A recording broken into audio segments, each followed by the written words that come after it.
Nagsimula ang pelikula sa pagpapakita ng isang grupo ng mga sundalo na nagsasagawa ng tactical training sa isang gusali upang mahuli ang ghost na ginagampanan ng isa sa kanilang mga kasamahan. Ang ghost ay isang codename para sa isang maalamat na mandirigma na napakahusay sa labanan at close combat.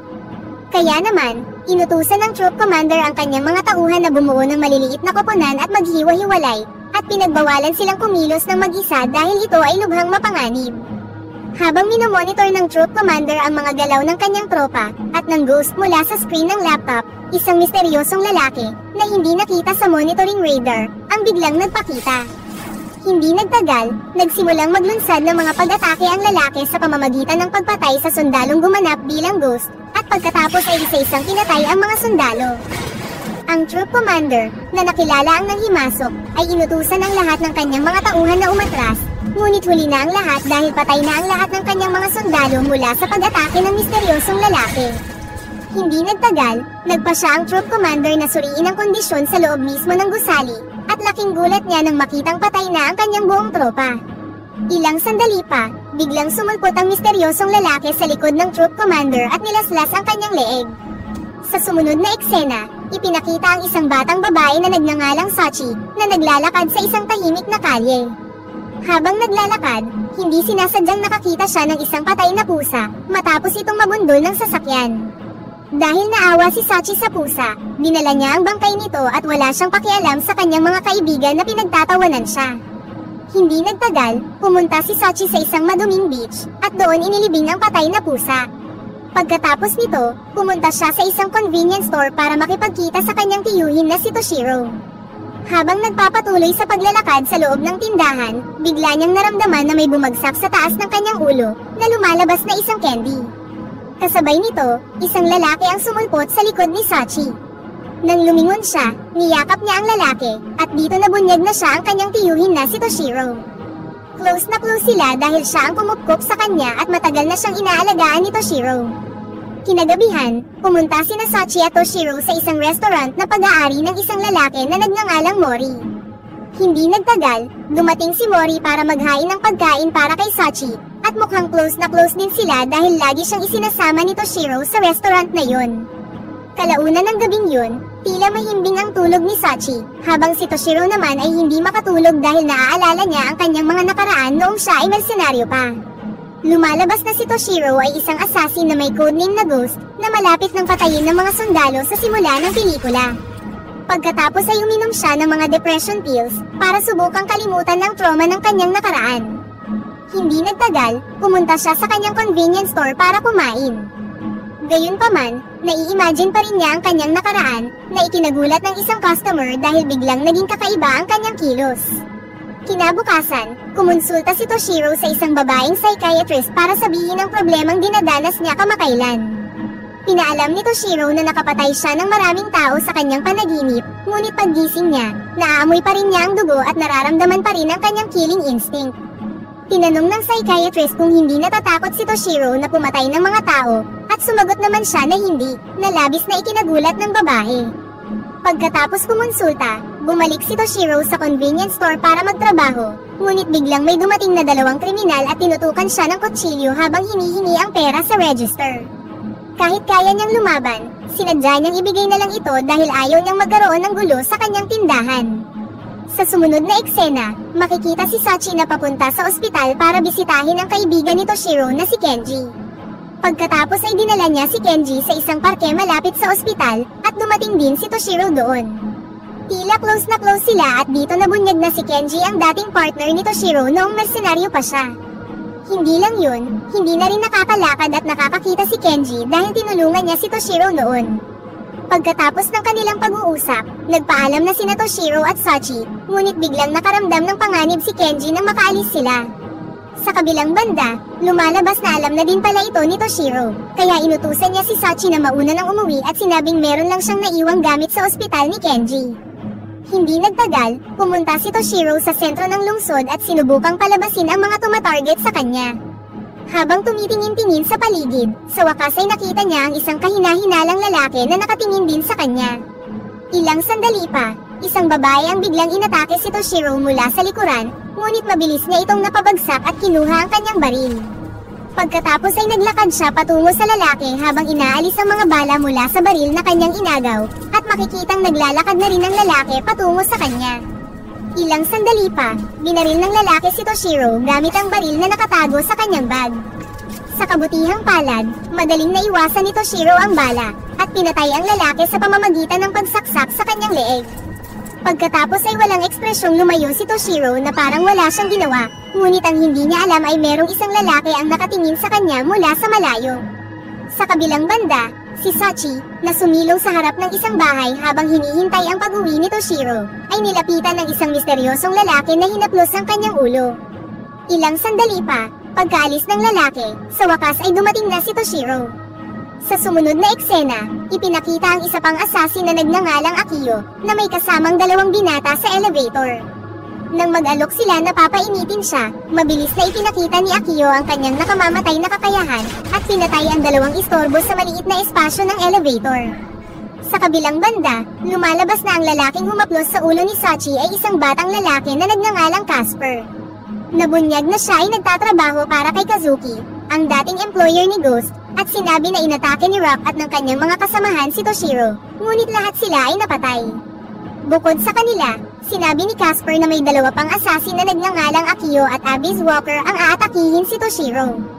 Nang marinig ito, hindi masyadong pinansin ni Kazuki ang salita ni Casper dahil gusto niyang mag-enjoy muna si Toshiro.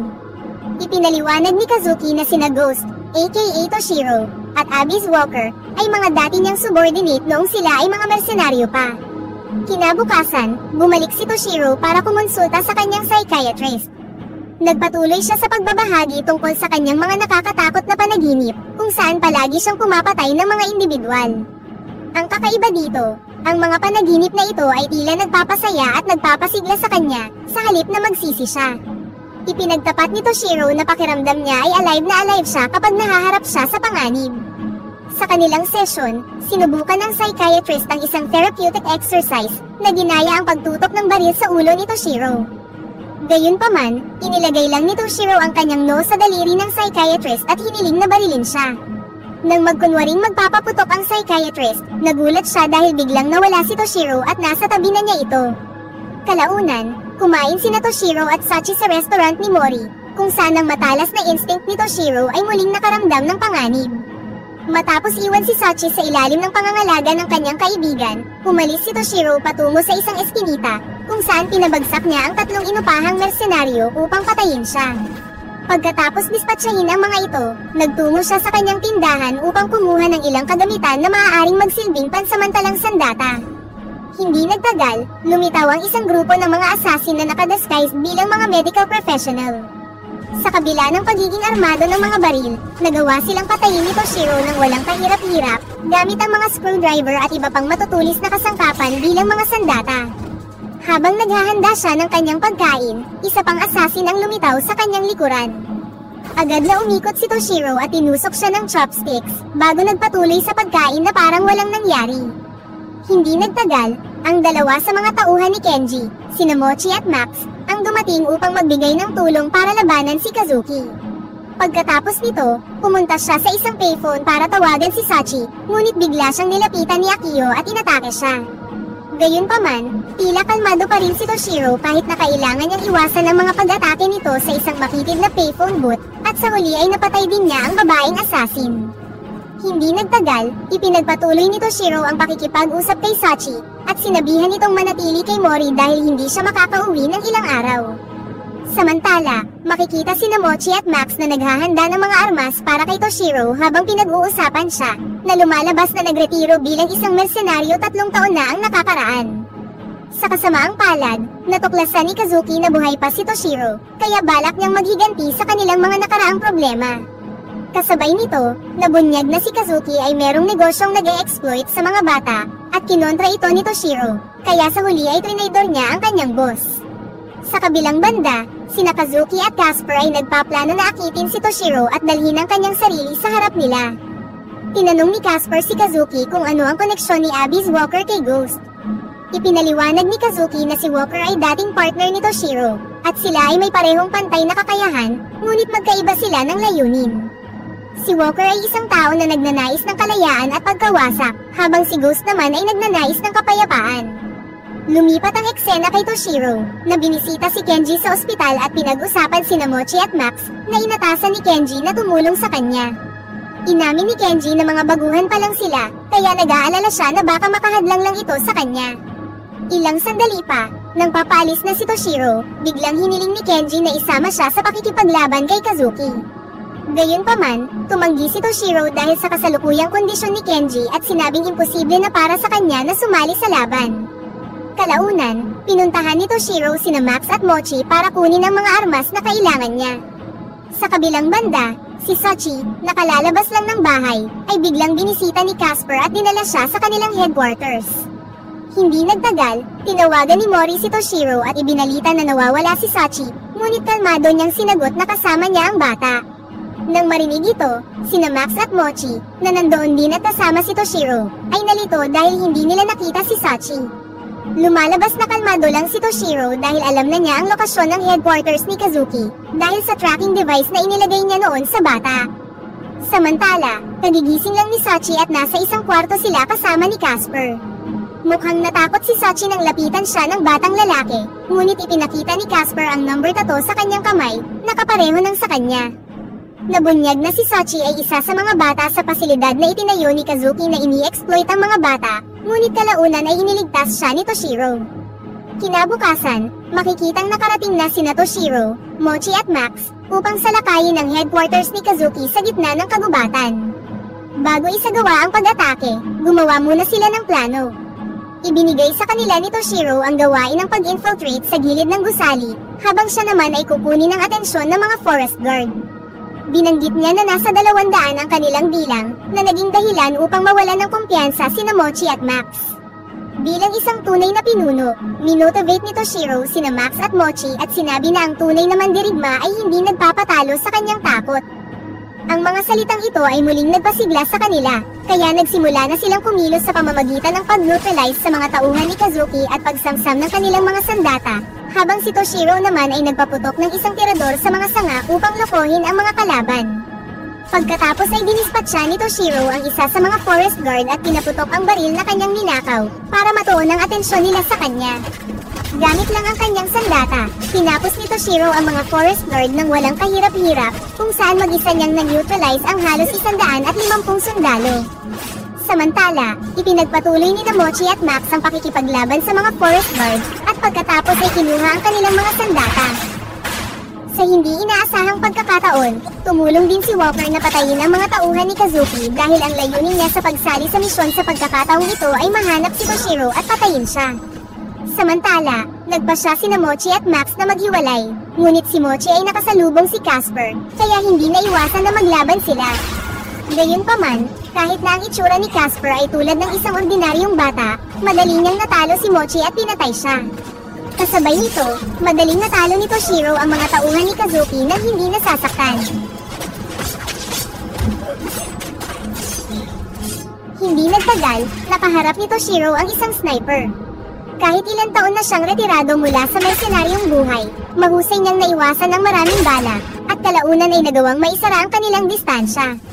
Nang lumitaw ang isa pang sniper mula sa likuran, mabilis na itinumba ni Toshiro ang dalawa gamit ang kanyang kutsilyo. Kasunod nito, nakatagpo niya si Casper, ang batang responsable sa pagkamatay ni Mochi. Napansin ni Toshiro na bata pa siya, kaya nag-aalangan ang ating bida na patayin siya. Sa kabila ng paulit-ulit na pag-atake ng bata, walang kahirap-hirap siyang pinatumba ni Toshiro. Nang ma-realize na hindi niya kayang talunin ng malamat na assassin, sumugod siya na may bombang nakakabit sa kanya. Gayunpaman, nagawang putulin ni Toshiro ang wire ng bomba sa tamang oras, dahilan para hindi na ito ma-detonate ni Casper. Samantala, nang matagpuan ni Max ang katawan ni Mochi, kitang-kita ang pagkadurog ng kanyang puso sa pagkamatay ng kanyang partner. Hindi nagtagal, pumasok na si Toshiro sa headquarters ni Kazuki kasama si Max, at bumalik sila sa pakikipaglaban upang tapusin ang natitirang mga kalaban, hanggang sa nagawa nilang mahanap si Sachi. Gayunpaman, kinailangan muli siyang iwan ni Toshiro upang hanapin si Kazuki para maghiganti.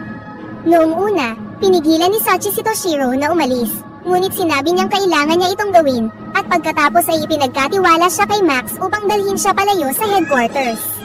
Pagkatapos nito, ipinagpatuloy na ni Toshiro ang kanyang laban at pinalo ang mga kalaban ng walang kahirap-hirap, hanggang sa wakas ay nakaharap na niya si Abyss Walker.